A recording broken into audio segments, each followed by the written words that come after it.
Okay, in this video, we're going to talk about your folder and file naming convention for MGD.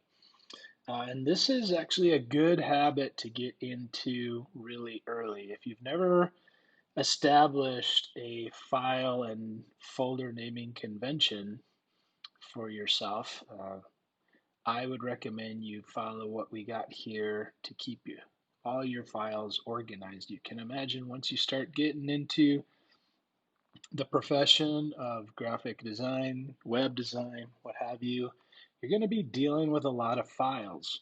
And these files might be for different clients, different projects, different years, and they build up over time. And without a reliable and organized file and folder convention, you can really make life difficult for yourself. So in the D2L Get Started area, or the basic module, Module 1 Basics, we've got an overview discussion here, and there's a part here for how to name files and folders. So I'm going to walk you through that, but there's really 5 parts to a folder or a file name. And the first thing we start off with is with a client ID. So if I had a client and, I don't know, let's say it was Bob's Plumbing, I might use the acronym BP for Bob's Plumbing. Then I use an underscore. I want to avoid spaces. Spaces can cause issues between computers and storage devices and what have you. But by putting a space, it kind of separates these parts of the name. The next thing is, after I have a little acronym for the client, I would have a description. All right, so maybe it would be website logo. Then we would have another underscore. Then we would have a date. Now the date could be numeric. Maybe you want to go 2020 and the word May when February. Or maybe you want to use Roman numerals. Sometimes I like having the year first because then I can sort things and projects by year easier than I can by month. So if I had 2020 May, that might be all that I need. Or if you want to use numbers, we have September 8, 2020, right? You could also do that. It's a little bit longer to read. So maybe I would do 2020 September and then my name. So those are the first 4 parts. Now, if you happen to have any versions, like you want to be able to save multiple versions of what you've been working on, you could add that version 1 or version 2 at the very end.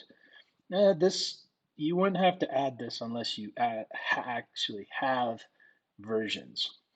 And while I was working on this logo, I might have been working in Adobe Illustrator. Now it should put in this extension, file extension by itself, but some people's computers, when they first turn them on, are set to hide that. Well, I prefer to show them. So if I go to my file formats and I go to my Finder, in my preferences, I'm going to have a place where I can show all file name extensions. For some people, when they first get their computer, that may be turned off. So now I wouldn't be able to see whether it was a .ai, .psd, right? Because in graphic design, there's going to be times you're dealing with a .psd. There's going to be times you deal with a .ai, .eps, .ae for After Effects. There's going to be different programs, and a lot of times I can tell what the file is because I know this file extension. So I recommend that you be able to view file extensions, and you'll have to find that on your own computer and set that preference. Every computer is going to be a little bit different. I know that my Macintosh, MacBook Pro, when I first got it, it hid the file extensions. So in the preferences, I changed that and I made sure that I could see the file. Now this goes the same with this goes the same with folders. So if I had a bunch of files in my website logo project, I'll just come here and show you on the desktop. I would also make sure that, I gotta get rid of some other projects here, that if I had a new folder on my computer, now this is gonna be a little bit small, I would also want to have that be the same thing, so BP. So for this class, we're going to go ahead and the client's going to be MGD 102. So go ahead and use that this semester as the client part of the file name and folder name. So this folder name, if I was working on a website logo, or maybe later we have the greeting card project.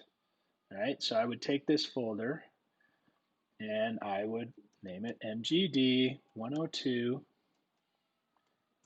greeting card, just something descriptive, 2020, and maybe I don't even need September, maybe the month isn't important, underscore Swanson, and I'm not worried about a version number. So now I have this folder. Now why would I do that? Because later I'm also going to have MGD 102, all right, comic strip project 2020 Swanson. Now this is getting easier. One, as I'm creating folders for my classes, the very first thing I'm going to see is what class it is. That's going to be super helpful. What's the next thing I see? I see the project description. In this case, it's going to be greeting card, or I switch the other one for comic strip. And then I can see what year I did it. In case that's important, maybe, I don't know if you're taking MGD more than 1 year in a row. But this is good for when you have other clients, because maybe you did a project for a greeting card and then you do one every year, right? Every year you have a greeting card for your company. And so next year you're going to do the 2021 greeting card. And then the next year you'll have the 22, but you did it all for the same client. Does that make sense? Having the name here really helps us with the class, because all of you are going to be turning in a file name that's going to be the same.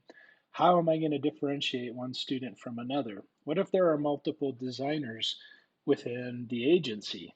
Well, by putting your name in, that's sort of your way of putting your author name on the file or the folder. So they can go, oh, this is who created this file.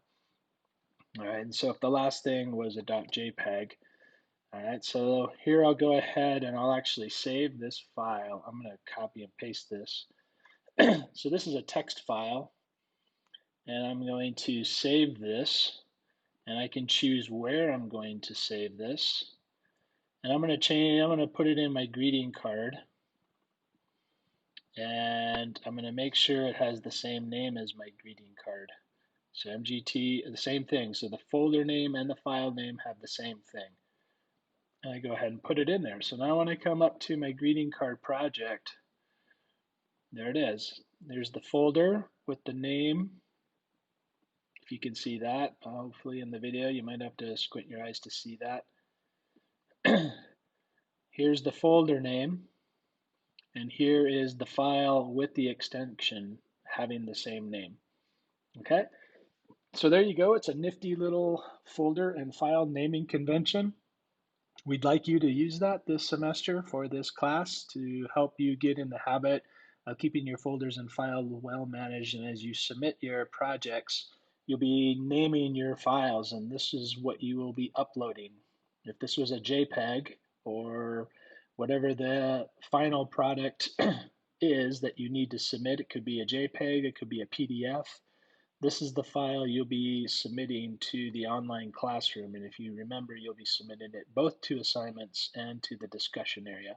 So there you go. There's the folder and file naming convention we'd like you to use for this class, and highly recommend you incorporate this and or something very similar into your habits from here on out for the life and career of you as an MGD professional or enthusiast. Okay. Hope that helps and makes sense. And of course, if you got your own system that works a little bit different, that's great. But this is one that if you didn't have one, I think this would serve you well. And even though these file names and folder names are kind of long, you can see how this helps you keep everything organized and straight. Because I tell you what, if you go into the process of calling all your projects project one, well, eventually you're going to have so many projects you're not going to remember which project was project one. And that's going to get a little bit daunting and you're going to confuse yourself. So hope that helps. And there you go, file and folder naming convention for MGD 102 and maybe possibly for the rest of your life. All right, cheers.